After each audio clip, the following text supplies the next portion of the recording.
તો ખેડૂતો માટે ફરી એક વખત માઠા સમાચાર આવ્યા છે। આવતીકાલથી 2 દિવસ માવઠાની આગાહી કરાઈ। 7 અને 8 એપ્રિલે રાજ્યમાં વરસાદ પડી શકે। સૌરાષ્ટ્ર, કચ્છ, ઉત્તર ગુજરાતમાં માવઠાની આગાહી કરાઈ।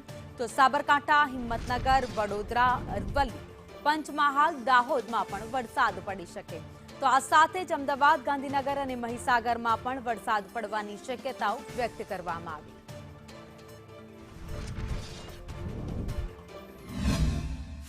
लगभग तारीख 7-8 में गुजरात हवामान पर पलटा है અને ધીરે ધીરે તારીખ 10 સુધીમાં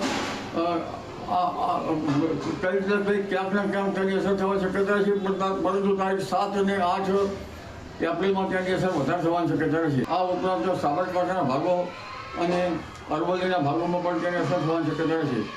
આ ઉપરાંત પંચમહાલના ભાગોમાં પણ તેની અસર થવાની શક્યતા છે। છોટા ઉદેપુર, દાહોદ વગેરે ભાગોમાં અસર થવાની શક્યતા છે।